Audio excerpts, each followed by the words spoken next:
عمده برخې لري دوستان.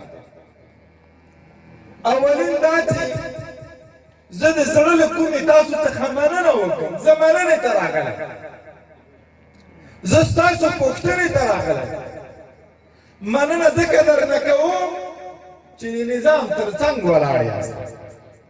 مننه ځکه درنه کوم چې خپل خاوره کې خپله ولسوالۍ کې مو امنیت راوړی. مننه ځکه درنه کوم چې په تېرو ټاکنو کې مو ګډون کړی ده، او مننه ځکه درنه کوم چې نن مو په زرګونو ځوانان په لسګونو سوونه نه د نظام تر څنګ ولاړ، یا په ملي اردو کې دي، یا په محلي پولیسو کې دي، یا په پولیسو کې دي، یا په امنیت کې دي. معنا دا ده چې کوټوال په وطن مین وګړي دي، کوټوال د وطن سره مینه لري. زه نن مننې ته راغلی یم مشران. دوهم راغلم دې ته چې محلي ادارې سره کښېنم، مجلس وکړم، خبرې دوی سره وکړم. نو سهار مې ورسره یو ساعت مجلس و. ولسوال صاحب دلته تشریف لري، باعزته ځوان ده، زموږ ویاړ او افتخار ده. او همدارنګه د ادارې نورو کارمندانو سره نو دوی نه مې د دوی په ژبه باندې د کوټ د ولسوالۍ ستونزې مشکلات واورېدل. دوی سره مې بحث وکړ، دوی سره مې خبرې درلودلې. دوی هغه ستونزې د ولس په نمایندګي په خپله شریک کړل، په خپلو الفاظو کلماتو باندې یاداشت مې ځان سره واخیستل. ډېر وار باندې نه تم کېږم اوس، اما ژمنه دې دې کوم، وعده کوم، تعهد کوم چې د ټولو لارو چارو نه به استفاده کوم او کور ته به رسېږي. د ټولو لارو چارو هر هغه څه چې زما په توان کې وي، زما په صلاحیت کې وي، هغه د تاسو نه جایز. اما څه چې په توان کې د ژمنه کوم تر رئیس صاحبه پورې او ولسمشر د افغانستان خوشبختانه اکثریت ستاسو سپین ږیري باعزته مشران په نامه باندې پېژني.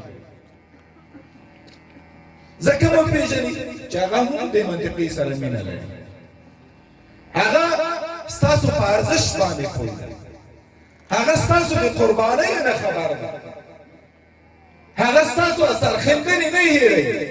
بهترین بیلګه شهید حاجي حیات حاجي که نن زموږ په منځ کې نشته، زموږ په ذهنونو کې شته، زموږ د تاریخ یوه برخه جوړه شوې ده.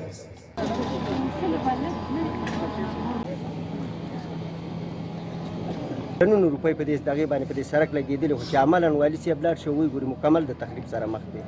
یو پل دی چې زمونږ او د دې کوزنه ویزانو سره مکمل رابطه پې کټ کېږي. یو 60 درخواست هم کړي دي.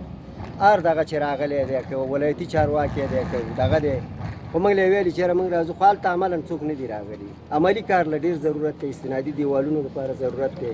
اوس په ټولې ساحې کې لاغورجي پورشاخیل د سیپۍ نه پورته یو کلینیک موږ لرو، امبولانس ورسره نه لرو. داسې مریضان چې زما په مخ کې هغه د دغې د وجې نه تلف شوي دي.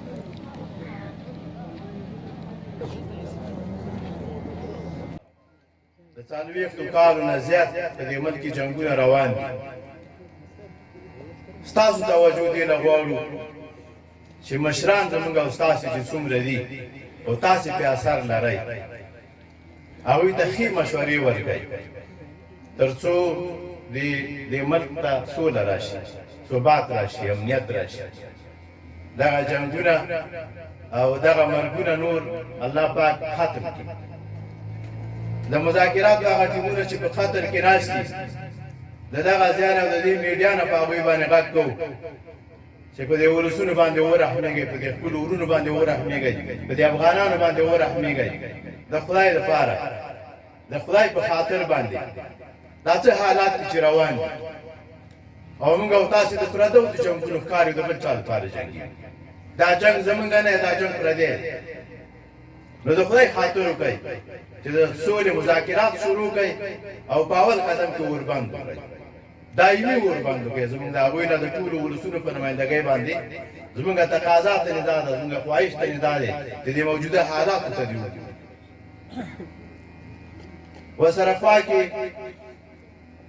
جناب وزیر صاحب مشکلات ډېر زیات دي حاجي صاحب صدررحمان د خیر ویسي ډېر ذکر کړ زمونږ ستاسو نه توقع دا ده چې په ننګرهار کې د ننګرهار خلکو ته بنیادی خدمتونه وکړي بنیادی